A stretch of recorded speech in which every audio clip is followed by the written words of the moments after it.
Do you think anger is a negative emotion? Have you ever been told that you need to control your anger? What's the difference between healthy and unhealthy expressions of anger? In today's episode of the Psychedelic Therapy Frontiers podcast, we're exploring this often misunderstood emotion and the strategies for processing and expressing anger in healthy, adaptive ways. For those of you who are new to the show, welcome. Psychedelic Therapy Frontiers is brought to you by Numinous and is hosted by me, Dr. Steve Thayer, and my co-host, Dr. Reid Robison. Just a few announcements before we get into the episode.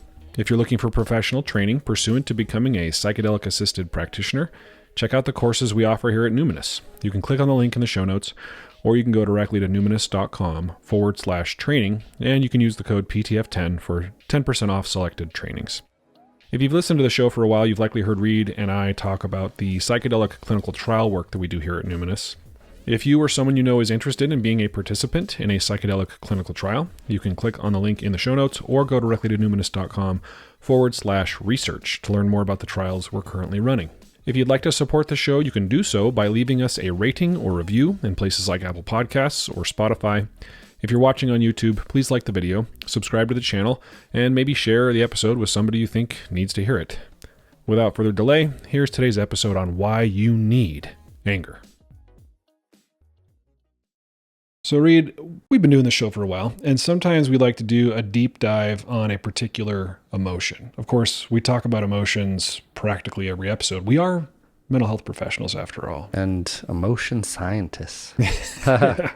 Yeah, that's cool. I'll take that. Yeah. Emotion scientist. I mean, it's an honorary diploma that I made up, but you get one, I get one. Yay. Yeah.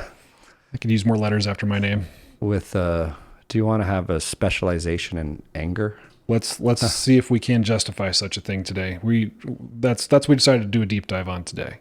Yeah. Is on anger. We did dedicate an episode like over 2 years ago to anger, but I think it's worth revisiting. And I think back then we focused on, do you remember what it was called? But it might have Anger issues was what it was called. So that suggests to me that we might have focused on the maladaptive part of anger, because one of the reasons that we were talking about, one of the motivations for talking about this today is to help paint that big picture of emotions and anger as a commonly misunderstood one, and show the utility of it both in life and therapy and in getting to know it and letting it out in productive ways instead of unproductive. Adaptive versus maladaptive ways, right?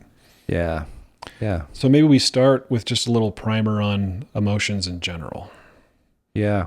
Do you want to start with your big picture view of these pesky feelings or beautiful things? Yeah. I mean, emotions, they're so central to what it means to be a human being, right? I think with the advent of philosophies like Stoicism or even the therapies loosely based on them like cognitive behavioral therapy, we have this post-Enlightenment idea that we should be rational beings, that we should basically be wet supercomputers. And that to live a good life is to have your emotions in control or in check. And of course, you dip into the sort of psychoanalytic ideas of repressed or suppressed emotions causing complexes or, arrested development and libidinal energy that goes out sideways, and you would ignore your emotions at your peril. You could even get into sort of the neurophysiology of where emotions come from and the relationship between those older structures and the neocortical structures. All that is to say, emotions are important messages. Yeah. And we need to pay attention to them. Yeah, it's kind of like your car dashboard, including the GPS system. Like, emotions give you information about how to navigate life in a good way. And so many of us have tuned them out because culturally that has been the message, especially more in the past. I think culturally we're also learning to reclaim our emotions and see the value. Hence, hence why we want to talk about this and why we bring it up so often. But so they're like these messages or signals that give you information. Why are they there? I think they evolved, and they are primal. They're kind of automatic, fast. They evolved to help us navigate life in a good way. So if you don't have your dashboard and your GPS system, it's harder to, it's like you're driving blindfold in a way, blindfolded. I don't speak well today, by the way. I'll allow it.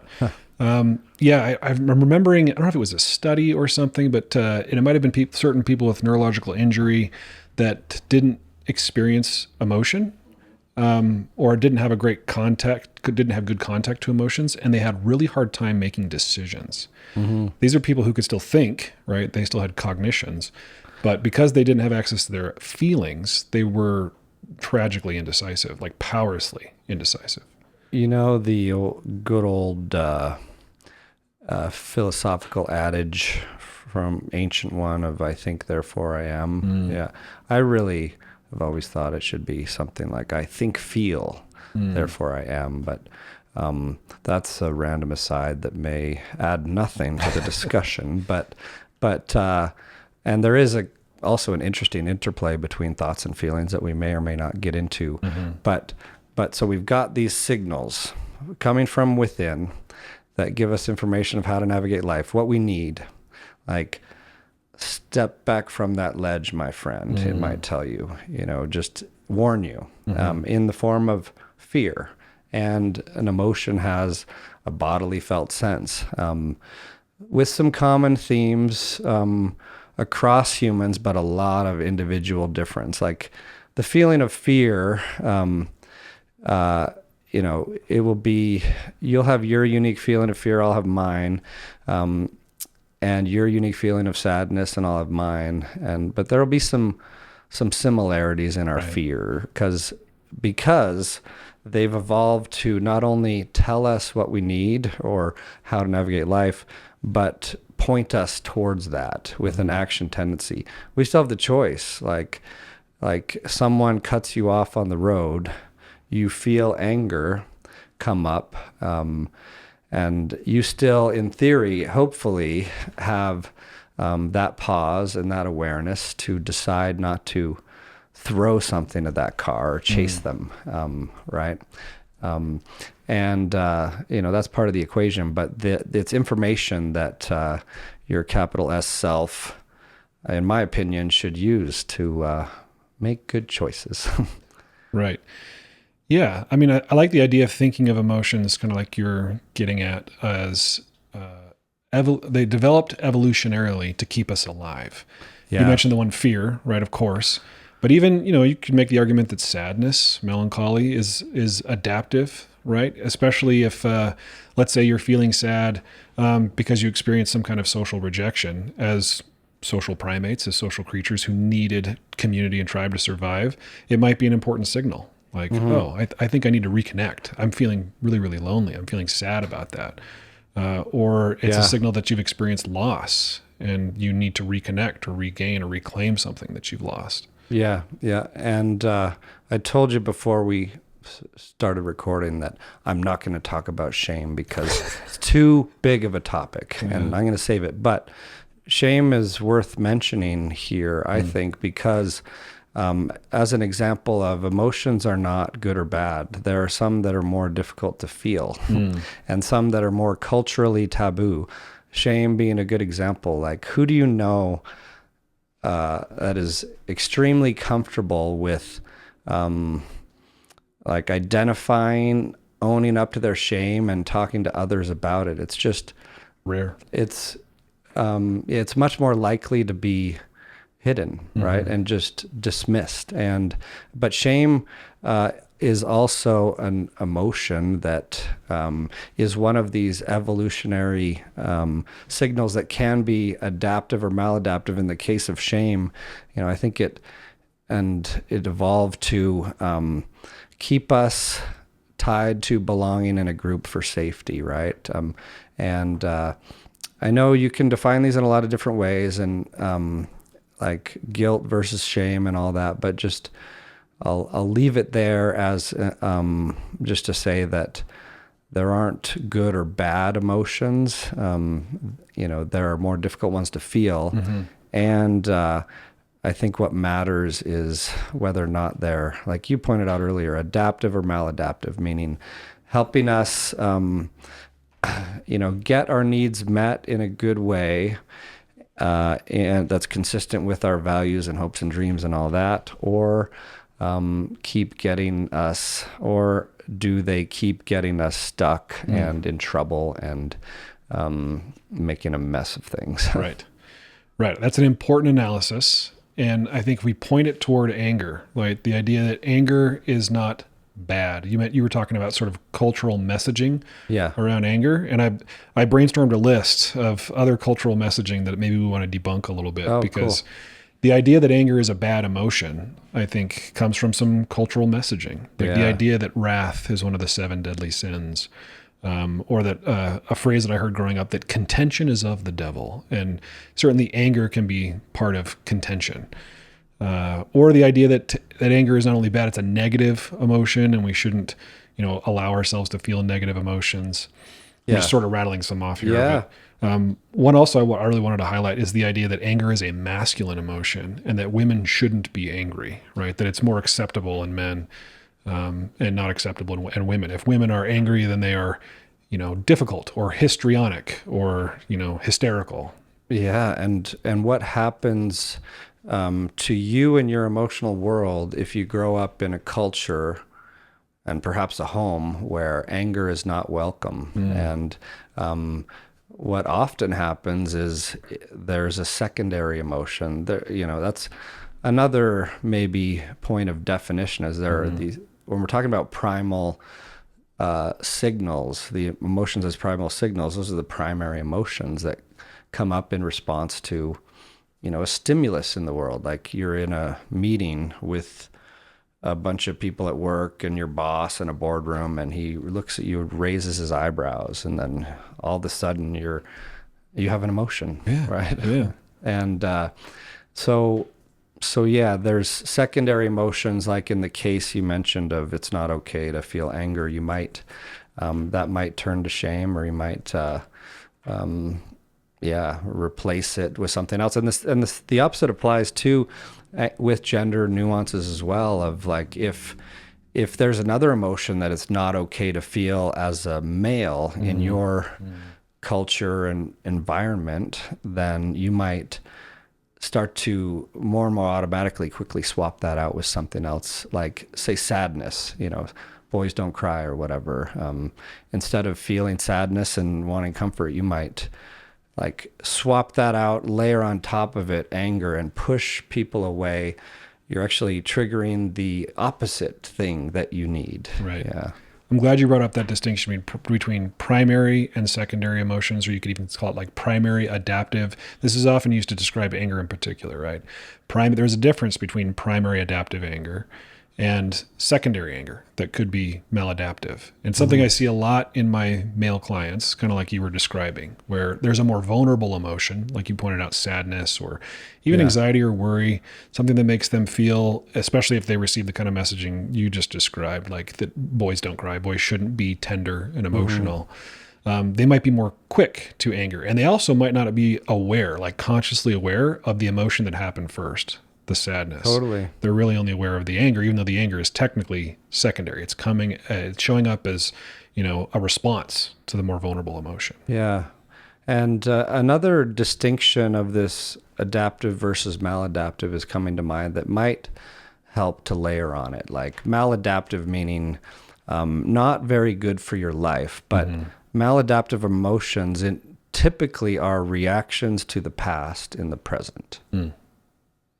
Do you agree? I mean, does that, it's a generalization, but I think one that I've found useful on this point that is often confused of primary, secondary emotions, maladaptive, adaptive emotions. Yeah. Yeah, I think so. I mean, there might be situations in which you feel, for example, sadness about something that's happened in the past. So it's not present. It's not in the present. Maybe you lost a loved one or something like that. And maybe it's an adaptive signal in that case that there's more grieving that needs to happen or something like that. But yeah, it's certainly the case with things like worry or anxiety. You know, if you are anticipating something that has not happened or even is not likely to happen in the future, and you're feeling activated, you're feeling all the central nervous system activation of fear even, or anxiety and worry, Yeah. then that's pretty obvious how that can be maladaptive there. Yeah, and I think we're talking about these examples because they're probably the most common maladaptive emotions: fear, shame, anger. Like fear being, I won't survive it. You know, shame being, I deserve it. And you know, we've talked about the anger part of it, but yeah, that adaptive versus maladaptive is very important, because in this viewpoint of emotions are not bad, we need to kind of understand them, learn to recognize them, have some skills to regulate the big ones when they need regulating. But we need to use them for the very useful information that they provide us and that action tendency that they bring about for us. And that's why this becomes important, is this a problem or not? And another point on that, speaking of big feelings, like a lot of the therapy modalities like DBT, which is great, evidence-based, highly useful for its aims of like regulating big emotions so one does not have a really, really maladaptive consequence of it, like self-harm, for example. And so you learn to regulate emotions, and a couple things can happen. You can either just keep having that big feeling brought up from whatever it is, like big overwhelming feeling, bust out that tool, and you just keep having to do that over and over, or you're over-regulating that and a lot else and kind of disconnecting from your emotional world because it felt too big on that front, and there's some of the baby thrown out with the bathwater, perhaps. Yeah. Can I ask you about regulation? I think about this a lot because certainly, like you described with DBT, emotion regulation is the soup du jour. But I think sometimes people hear regulation and they maybe mistake it for complete control. Like you said, over-regulation. I'm thinking about an actual regulator that just sort of lets out what needs to let out and keeps in what needs to stay in. Yeah, I think regulation is technically an accurate term, but prone to problematic misattributions and interpretation. Because I like processing better personally, emotion processing skills, emotion regulation skills, but I do think it's supposed to be getting at the same thing. Yeah, I agree. Yeah, but it's a good question. So what's interesting is, as a semi-related aside, is emotions can come up from something in the here and now, like a stimulus, like you see the boss's eyebrows raise or whatever, or it can come from a memory or be tied to a memory, like someone who had a super critical father who the boss reminds that person of is going to have a different reaction to those eyebrows raising than the next person. Right. It might be out of proportion. And this like historical component is something I've been playing with. I guess for one, I recommend to people to make emotions a part of your mindfulness practice. Tune into them and pay attention to them out in the wild too. And one thing I've been playing with now and then is, as emotions come up, just trying to see if there is a clear-cut memory associated to it or not. Because, it's just a subtle nuance, but that can become important in some situations. Yeah, I think it can become really powerful. Like when we do it in therapy, when we do some kind of inquiry process, whether it's like an IFS inquiry or an embodied inquiry or something like that, especially for those of us who are ignoring our emotions, it's incredible. When you just give it the space and you do that mindfulness exercise, what you discover is connected to those feelings. And often it is a memory or an unacknowledged fear or concern. Yeah, it can feel like a big win in one's kind of personal quest for self-awareness and growth to connect some dots like that, or understand why some feeling has been so big out of proportion to, what the situation may warrant. I'll say that fun saying again because I like it, but if it's hysterical, it's historical. Right. Like an easy way to perhaps remember that if you have a big reaction to something out of proportion to what you might expect or what might be typical, there's very likely an origin story of that reaction.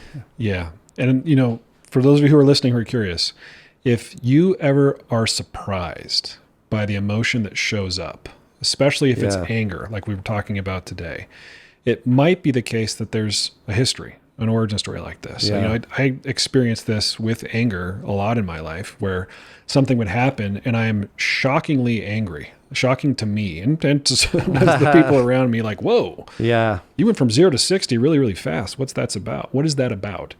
And usually if I, slow down and pay attention, and maybe sometimes a therapist will help me with this, but if I slow down and pay attention, I discover that there's, back to our conversation about primary and secondary emotions, there is something like embarrassment, and there's a memory attached to feeling embarrassed, and I don't want to feel that way. So anger shows up as a shield.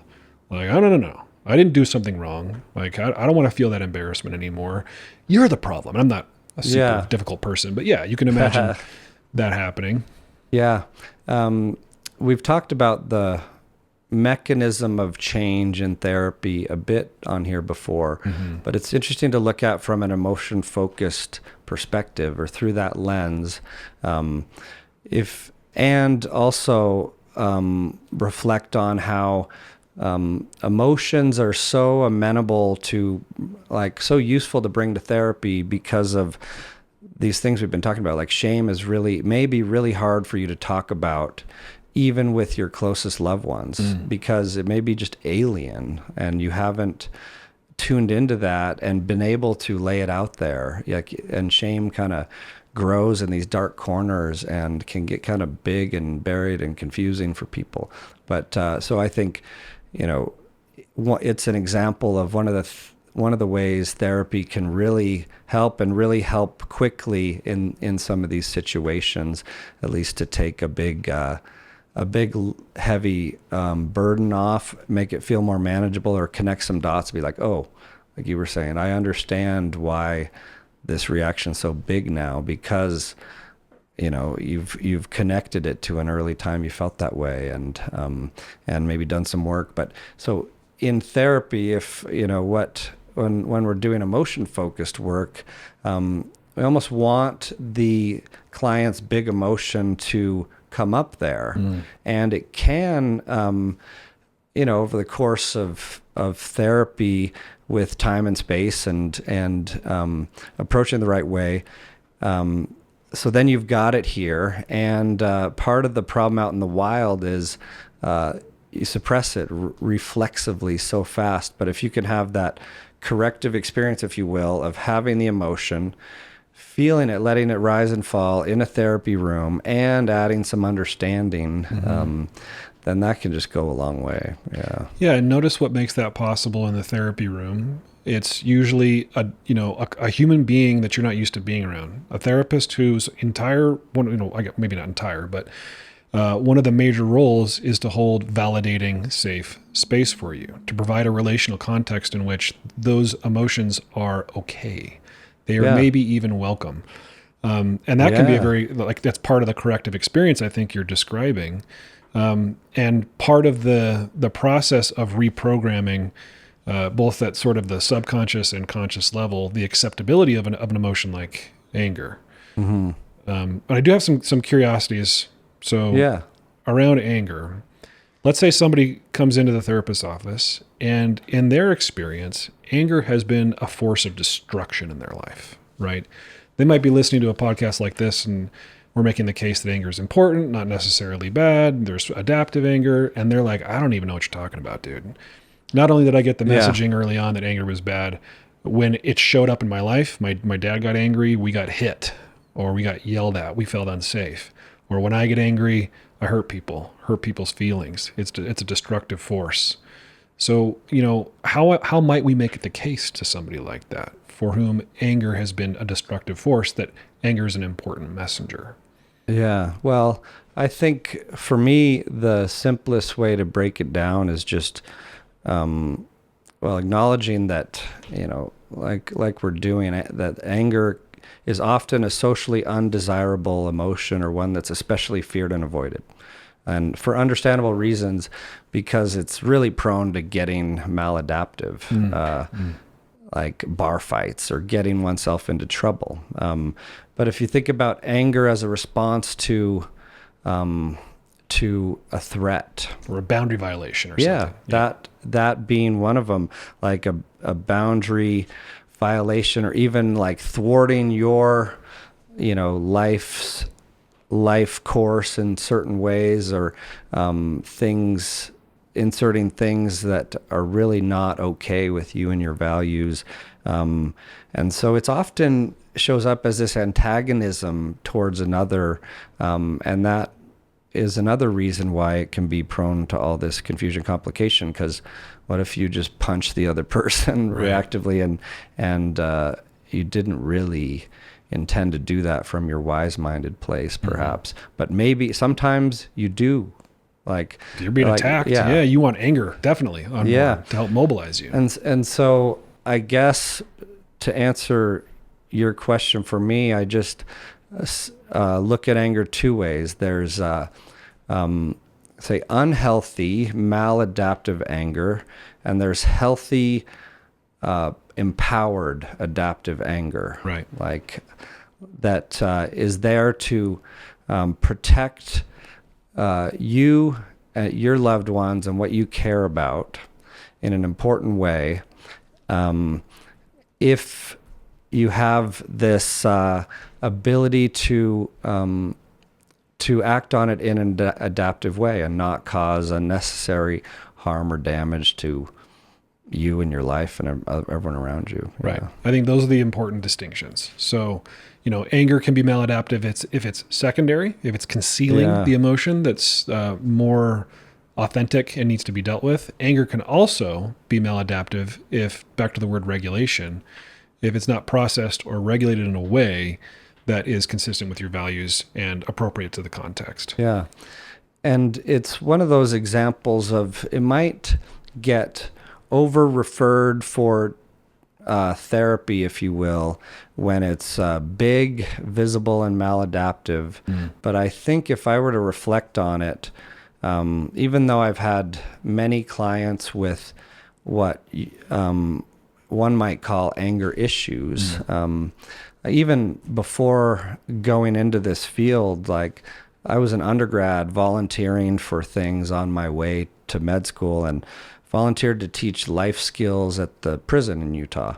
And so I'd go there on a regular basis, and one of the big modules was anger management. Yeah, that's the phrase. Yeah.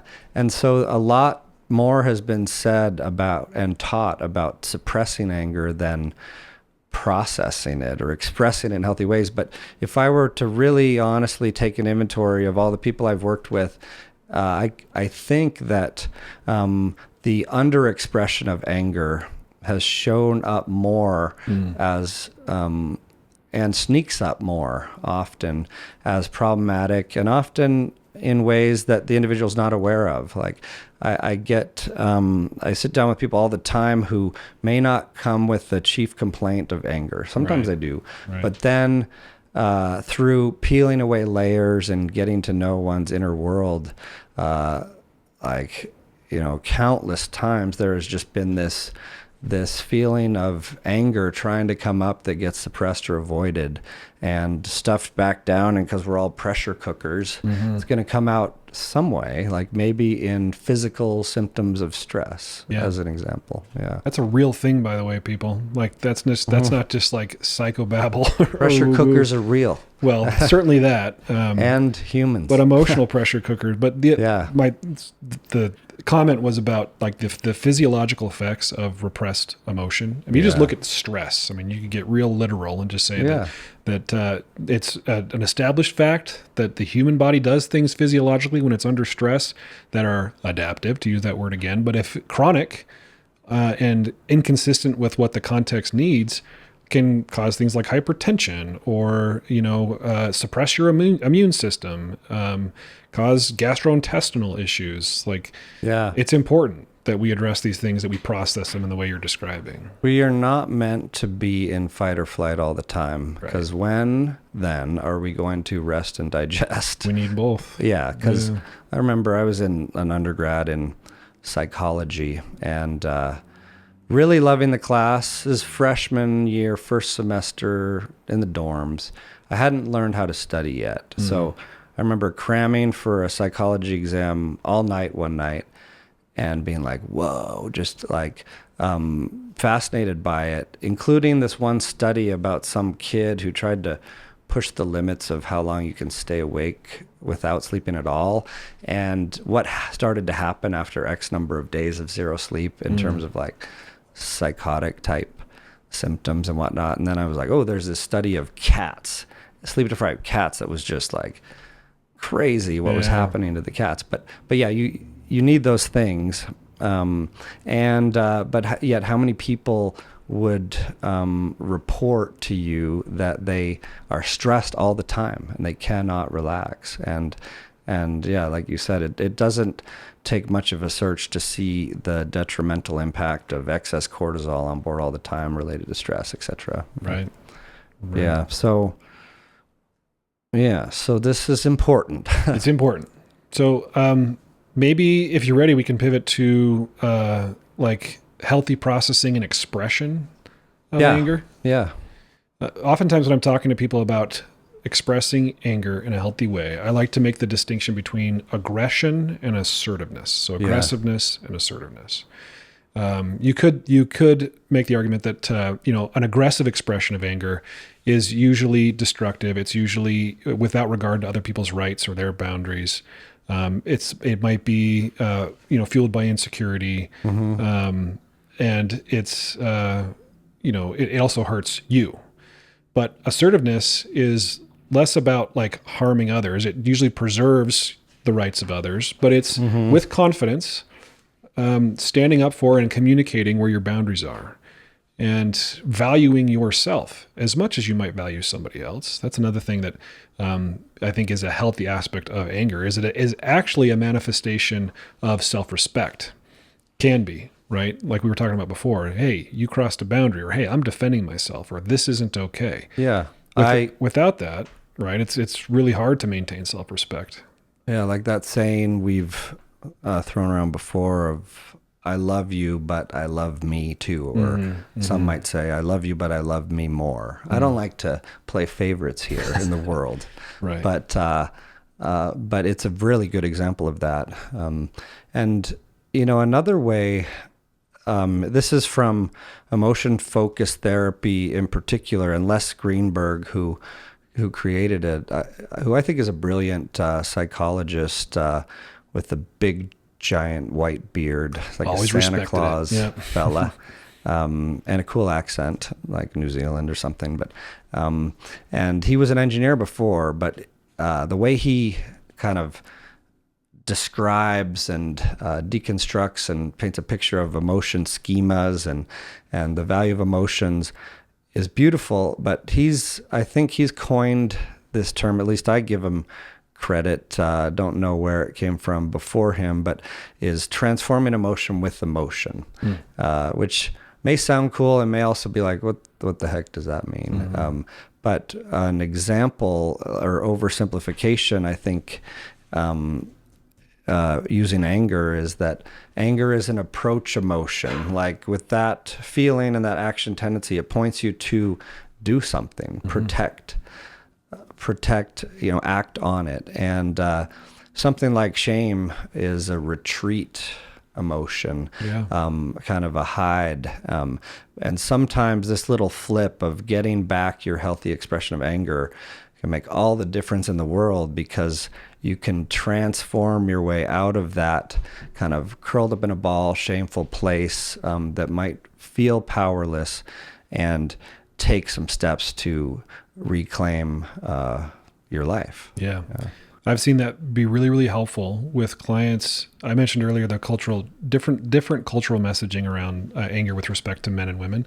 So with female clients who feel like they haven't had a voice, especially if they've been violated or abused and silenced, to help them, they're feeling very vulnerable, they're feeling very scared, they're feeling oppressed, to help them get in touch with the angry part of them. Yeah. The part of them that will help mobilize them to give volume and words to that voice so that they can set boundaries, say yes to things they want, and no to things that they don't. Yeah, I think that's a great example. Like anger at injustice. If felt, acknowledged and channeled in an adaptive, positive direction, helps you get out of that helpless place, right? Like fight the injustice. And by fight, that doesn't mean like self-destruct. It doesn't mean blow everything and everyone up, right? Like that's where this adaptive comes in, the healthy, empowered anger. I still love you, all of it, but I'm showing my self-love and respect here by standing up for this injustice, and that's through healthy, empowered anger. Yeah. I like the word empowered, right? Anger is a way of empowering oneself. And I think, anger can be at the root of advocacy. I imagine even like nonviolent protests, there's still got to be some form of healthy adaptive anger in there that informs no, not this anymore. Like I won't tolerate this anymore. Yeah. And then another anger example that's kind of the opposite or flip side example of transforming emotion with emotion would be, say you're feeling like maladaptive anger instead of your grief and sadness, because like we were talking about, it wasn't culturally acceptable for you to feel and show sadness growing up. But if you can, and so you're just having this maladaptive anger, you're not feeling your grief, you're just pushing everyone away. But if then you can transform the emotion, that maladaptive anger, with actually connecting with your sadness and grief, you can feel it to heal it and finally get to the other side of it. Yeah, absolutely. I think, would you call compassion an emotion by chance? I don't know that I've ever thought really hard about this. It's emotional. Yeah. Right. It involves love, perhaps. Yeah. I like to welcome as much as possible into the wheel of emotions. And I know it gets kind of blurry and ethereal up there in the transpersonal realms and the spiritual kind of things. But yeah, I mean, compassion, I think, is a good example of putting some of these emotions together in a positive, adaptive way. Yeah. Reason I ask is that transforming emotion with emotion made me think of like the tools that I've used personally and with my clients to help transform maladaptive anger and compassion, curiosity, empathy. Like these are some attitudes, if not emotions, that are really effective ways of transforming anger. Like, the stereotypical example of not roid rage. I guess that could apply to both work, but road rage. And when I was younger and frustrated and tired and annoyed and just choosing to displace all my anger on the people who I thought were, offending me on the road. One effective tool was just like, imagine you're them, give them the benefit of the doubt. They might be just inattentive jerks, or they might be understandably inattentive. Maybe they're distracted. Maybe they weren't trained to drive very well, and that sort of compassion, empathy, putting myself in their shoes is a great way to dissolve anger that isn't going to be very productive or adaptive. Yeah, no, I think that's a great example and reminds me of the metta prayer of Tibetan loving kindness, where you first practice sending love and compassion to the easy places to send it. Like, maybe your cute puppy, yourself, your loved ones, the people in the room with you, sitting in a circle, doing this meditation together. Hopefully you're not fuming anger at them. But if you are, great, because then next comes extending that elsewhere. But as you're describing this, I'm also remembering the 8 C's too, from IFS, as you mentioned, curiosity and compassion and things like that. That I think are a great sign if there's self-energy on board of means you've got some of your perspective and you've got the ingredients to make an empowered, adaptive choice of how to act in the face of these signals. So we've often used the phrase, you have to feel it to heal it on here, right? It's a popular therapist-y thing to say. The only way out is through. Yeah. So when somebody's trying to figure out their relationship to anger and they notice they're feeling anger, what would feel it mean in those moments? Like, what would you tell a client? Like, okay, you've told me I need to feel my anger. What does it even mean, dude? Because I feel like I am at anger's mercy when it shows up. Like, how can I feel it in a way that helps me heal it? Yeah, you bring up a good point, because we all are on a different spectrum and different in different situations too, because some might need to just acknowledge and recognize and learn to spot the anger that they don't think they have. And some may, like other examples we've thrown around, come unhinged at the first distant sniff of a trigger or something. But how do you learn to express it? It sounds like you're referring to those where anger often becomes a maladaptive reaction. Yeah. And what are the healthy expressions of it?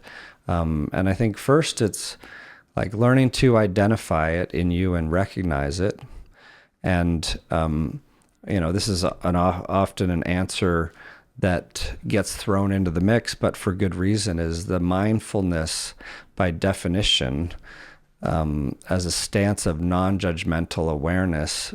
If you can be mindful of that and insert that little bit of pause, letting it, you feel it, meaning you let it rise and fall. That's how we are wired.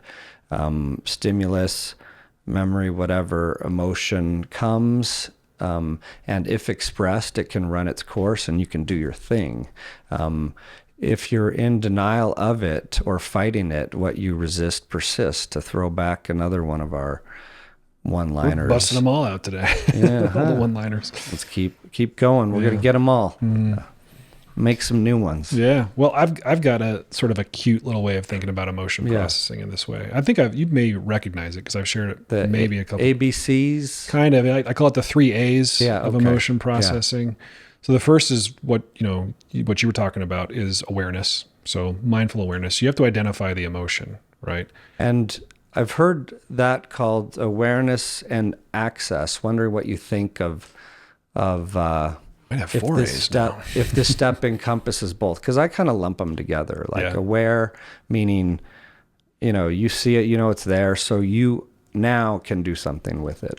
Yeah, maybe there's an intermediary step between awareness and my second A, which is accept or acknowledge. Okay. So maybe access is on that. Well, I think path. I won't interfere. I like your 3 A's. 4 is too many. Yeah, they are up for interpretation and revision, but yeah. So, and maybe awareness starts with a sensation in your body.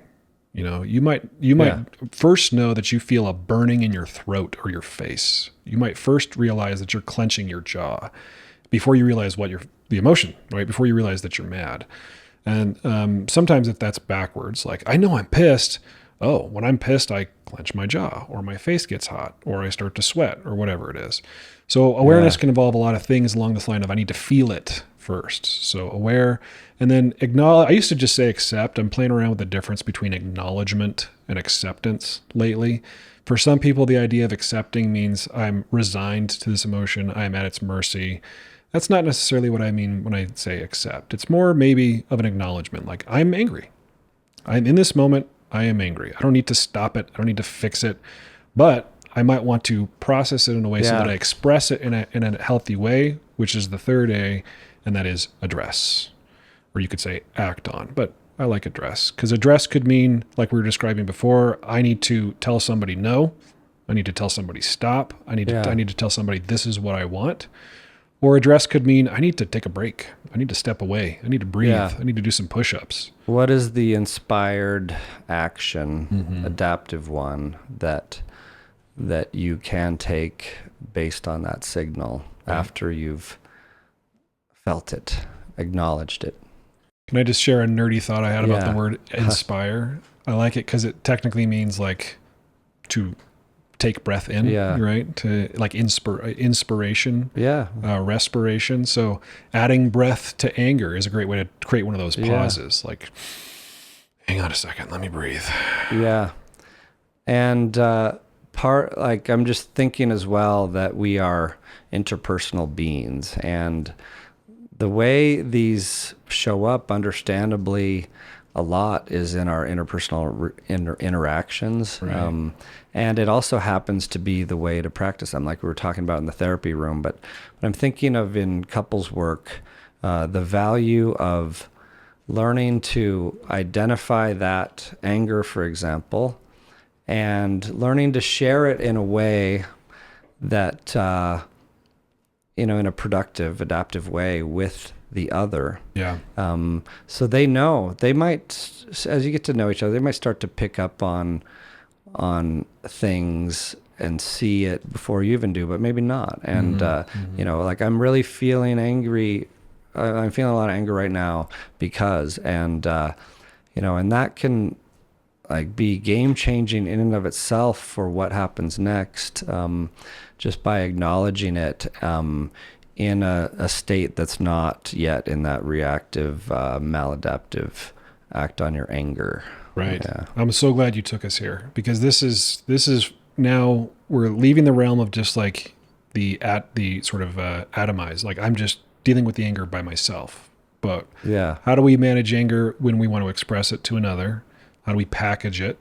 And then how do we deal with the anger coming from somebody else, right? Anger in relationship. And it can be one that's especially prone to stepping on landmines because like there's this defensiveness that can come up, and before long you have one person putting their weapons up and then the other feels like they have to, and then all of a sudden you're in like this fencing match instead of a productive, loving discussion to move you towards your common ideals. Yeah. And I've had, clients come back and report to me after we've done some work with anger. They're trying some new ways of healthy expression, especially these people that have had a hard time, connecting with, accepting and expressing their anger. And they'll say, well, I did what you said, right? Mm-hmm. And my partner really recoiled, or they got scared, or they got defensive. What did I do wrong? It's not that they didn't necessarily did anything wrong, but when we're processing emotions and expressing them in relationship, we need to take into consideration that other people have their own stories, their own histories, their own triggers, their own activations in response to emotion. So it might you could have like done the textbook EFT expression of anger, and it still could cause a lot of weirdness or difficulty in a relationship. Yeah, and that's why. The loving container matters, like two people agreeing to like face these foreign lands together in a way that's manageable, sometimes with professional help or sometimes in the therapy room and then practicing with your loved one. But I've also seen when the expression of anger is welcomed by the other in healthy ways, then those maladaptive expressions fall off, sometimes rather quickly, like the verbal or physical maladaptive expressions of that anger don't become necessary. The pressure cooker isn't blowing out the sides because you've started to release some steam consciously. I find that is especially the case with anger, because it is a boundary setting emotion. I want you to acknowledge me, and I want to know that I'm having an impact. So this is never more the case than with your kids, right? If you have a kid who's really, really angry, And, they maybe they don't have the faculties or experience or tools to express it in a way that would be, more palatable to you as a parent. But if you can meet them there and say, you're angry right now, even just labeling it, or you got some big feelings right now, it's okay to be angry. I mean, that diffuses a child. I know that some kids won't be diffused, regardless of what you're doing, but that helps put their nervous system at ease more than just about anything. Yeah. So how the answer to that question you brought up, just to reiterate, of how do you hold the anger of another is, I think this is important, right? It's validate it first before anything else. Like, let them know you get it and you understand, and you'd be angry too. Like, I completely understand why you'd feel this way, because before you jump into like, but oh no, like, or defensive mode, fix it mode, that could be aggravating too. Dismiss, gaslight mode. There's so many unproductive directions this can go, as opposed to validate, that opens the door to the adaptive path forward. Right. Yeah, I mean, this is couples communication 101, right off. If you've ever gone to a couples therapist, they're and you've complained of quote unquote communication problems. Yeah. Then this is likely where they will start. Like, even give you a script, and this is going to feel weird to you guys, and it's going to feel forced. But doing it the way you described, Reid, is, I mean, it can be magical. It can be transformative. I've seen just that okay, we're gonna argue differently now. We're gonna start with validation before we move anywhere else. I've seen that be transformative for people. Yeah, because when they try to express it and you receive it and validate it, it's like you're letting steam out. Or let's change our analogy to like a balloon, and you're letting like some of the air out of that unexpressed anger, so it doesn't blow out in the same ways. Like, each time there's this expression that's validated, because sometimes people are afraid of reinforcing a pattern, right? By just acknowledging anger over and over, if the loved one is always angry, for example. But yeah, I really believe that if done in this loving way that we're describing, it's the opposite. It's helping them learn to express healthy, empowered anger that can then become, hopefully, the path, the default path, instead of, punch someone, right? Whatever. Yeah, and that also is a callback to how we started the conversation about sort of what emotions are and how they are an aspect of human nature, not to be ignored or discounted. That when you are validating somebody's feelings, then they're less likely to repress or suppress them, right? There's space for them. And it doesn't necessarily mean, if you can change your beliefs around emotions, meaning that people don't need to be 100% rational robots, that even if feelings are leading to potentially even irrational thoughts. I'm just thinking about the point that you made about, well, I don't want to validate that feeling because she's wrong. Like, she's angry, but she shouldn't be angry because she's angry at something that is based on a misinterpretation of the facts. I mean, I see a lot of people do this in relationships. Are you getting angry, right? Steve? I can feel it. I'm projecting here. But you can validate a feeling without sort of acquiescing to the point. Yeah. Or the collection of thoughts or the interpretation of the without data. Taking a side or, agreeing with, facts behind it. Yeah. The truth is that you're angry right now, and I can acknowledge that truth. Yeah. Even if I disagree with, the interpretation of the facts, you're mad.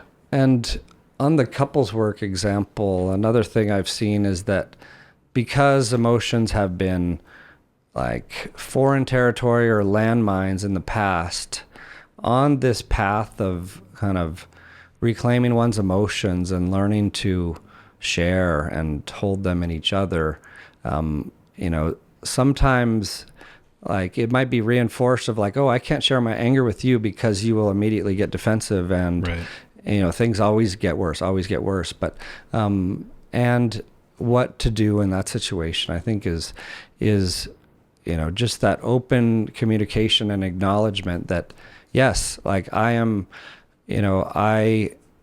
sorry that I didn't receive your anger, didn't know how perhaps in the past, and we're gonna try this new way forward together. And it really is like that's why these safe containers and corrective experiences matter, because someone can try and it can be rejected and it can reinforce the negative stuff, or you can try a new way, but it does take that trying and having it received as evidence to keep you going. Yeah, and in this sort of relational conversation, another thing that anger can do for you, assuming it's, processed well and expressed in a healthy way, is it's a filter for who you want in your life and who you don't want in your life. So we've been, over the last few minutes, talking about ways to like make it work in a relationship. But sometimes the healthy expression of anger is a great way to just... Hell no. Just keep people out of your life. Not okay. Yeah. Nobody has a right to your time and space necessarily. Taking an empowered stance. Yeah. And anger is the fuel, like that healthy, empowered anger. Yeah. It can teach you. If you pay attention to it, it can teach you what you care about. It can teach you what you want to welcome in and what you want to keep out. Teach you what your opinions actually are, what your values are. So feel it. Feel it. Let it rise and fall, and then take inspired action. One way to do that is something I call anger mapping. So if you want to get practical, tactical here, right? If you want to, you want to develop sort of a better understanding of your anger. Do some of the things Reid was talking about earlier, about, mindfulness and awareness and tuning into the body, and then get a piece of paper and just start taking notes. Like, okay, I notice I get angry when. I notice I get angry in response to this. Get a little curious. Is this connected to something more tender and vulnerable? And you just create this little map of how anger, like a user manual for you, and how anger shows up in you. Yeah, I like that. It doesn't take a lot of time before you learn a little bit about yourself. Yeah. Oh, I like that. I'll try it on as well and report back. This whole episode is actually an intervention for Reid, for me to get to this point. All right, you need to do some anger mapping. You're welcome. Thanks, Steve. Yeah. Sometimes, we talked about assertiveness, talked about breath, talked about checking it out in your body. I'm just going over some of my notes about some points I wanted to make. The physical release. So I remember learning about catharsis in graduate school, this kind of Freudian idea that we build up this libidinal pressure and we need to release it. It's kind of funny how psychological theories sort of take on the technology of the time as the primary metaphor. So you have like the steam engine and hydraulics back then, and now we have computers. We talk about compute power and reprogramming one's mind, that kind of thing. Yeah. Just a funny aside. But the idea of catharsis was a way to sort of release that pressure. And some of the research on catharsis itself, like I'm angry, I just need to get it out. I need to yell. I need to scream into a pillow. Wasn't really promising. Like just the release of emotion doesn't necessarily transform or change the things that are going on deep down inside. But I will say, it can feel really good. It can feel really good to go on a run when you're pissed, or to lift some weights, or to scream into a pillow. A way to discharge, especially if it's not clear where that anger ought to be directed. Yeah, and I'm glad you brought that up, because even though like those initial approaches to it might have been not panned out in the research as the path, right? There seems to be something helpful about just moving energy, and there seem to be several ways of doing that. Like you can blow off steam in a lot of different ways, and these are individual things you need to discover. And so it might not be necessary for every human to learn to like scream at the top of their lungs in the forest to get to the other side of this like stuck place. But that is like an example of a path. Like I've seen in some therapy rooms, there's an old phone book where you can rip up the pages. In some treatment centers, there's a bowl of ice where you can throw it at the wall if you need to throw something, because it's better. But in the wild, you may not have a bowl of ice with you all the time, right? Yeah, exactly. It's maybe not the most practical strategy. Great for embarking on this journey for some, right? Yeah. And I think it's important to get to know your ways of moving energy, if you will, or refinding your center when starting to get flooded, getting out of fight or flight, getting back to your self energy, however you want to look at it, because you might think it's only running 10 miles, but then what happens if you break your leg? Right. Yeah. Right. It's good to have a tool bag. Like I've seen so many times where a new kind of emotional struggle shows up after someone's had a life event that changed it. So they used to go on a rather lengthy walk every day, and all of a sudden that's gone, and they're like, why do I feel so weird? Yeah. So just having, getting to know yourself in that way, and having different ways of that can be used in different situations. Yeah.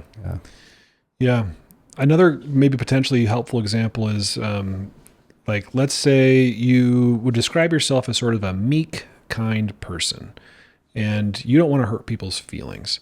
And in therapy, you've discovered you've got some anger down there, and maybe you've been suppressing it, maybe even repressing it. And it might be helpful for you to express it. Are you talking to me? Not necessarily. Okay. Interesting that you thought that, though.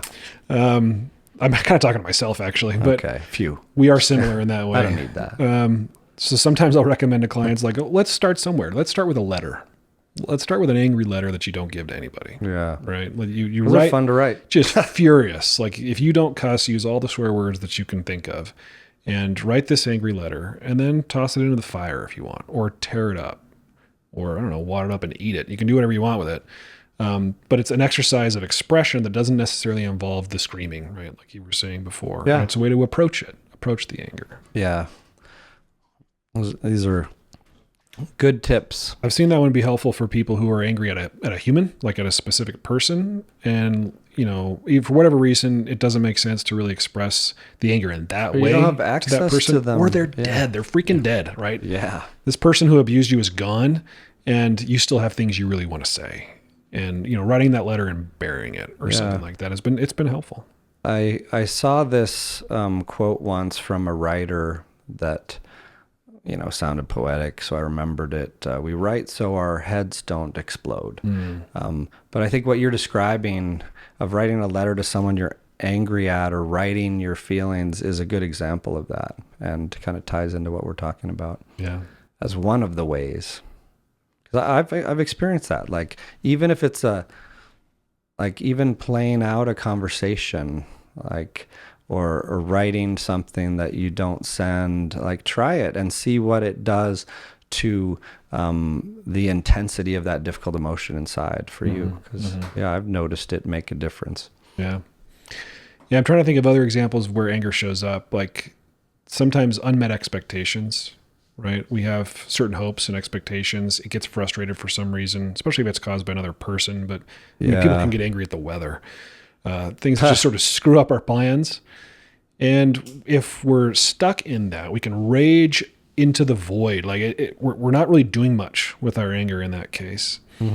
So sometimes reframing those expectations, and there are some maybe low-hanging fruit. There are some obvious things like, I can't control the weather. Life is hopefully long. Let's put this frustration or this disappointment into perspective.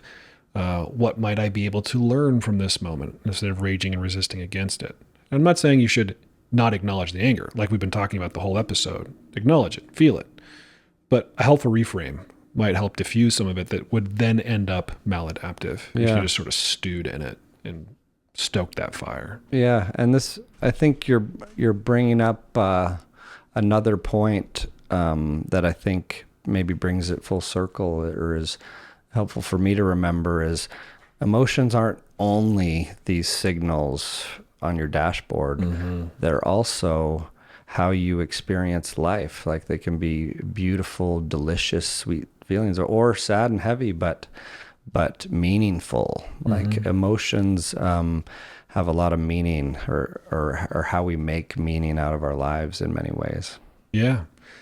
Yeah, I mean, a lot of what drives us is a simple calculus of am I trying to feel and what am I trying not to feel? Yeah. And so to your point, like our feelings are really what life's all about, I guess. It Yeah. creates the rich tapestry of life that without would be pretty bland and pretty boring. Even the difficult ones. Yeah, I agree. And the difficult ones create contrast, right? Life would be pretty uninteresting, not as delicious, pretty bland if we didn't have lows as well as highs. Yeah. Easy to say when you're doing well, but I think stands. Yeah, it's one of those things that I saw on paper a million times before I really kind of had a whole body acceptance of that. You know what I mean? That you do need the light and the dark. You know, you need the sad and the happy, and they're, in some ways two sides of one coin, or create the capacity for the other. Dark nights produce bright stars, if you will. Yeah. Well said. Anything else you want to say about anger before we Nothing. wrap it up? We're tapped out. Okay. Thanks, Reid. Thank you, Steve. Psychedelic Therapy Frontiers is brought to you by Numinous, a mental wellness company committed to tackling the global mental health crisis by delivering best-in-class psychedelic-assisted therapies, contributing to the body of primary and clinical psychedelic research, and fostering healing through community connection and social responsibility. You can learn more about Numinous at numinous.com. That's Numinus.com. If you enjoyed the show today and you want to support us, here's how you do it. Rate and review the show on platforms like Apple Podcasts and Spotify. Subscribe to the Numinous YouTube channel, like the videos, and share it. Share the show or clips of the show with someone that you think will enjoy it. The content of this podcast does not constitute medical advice or mental health treatment. Consult with a medical or mental health professional if you believe you are in need of mental health treatment.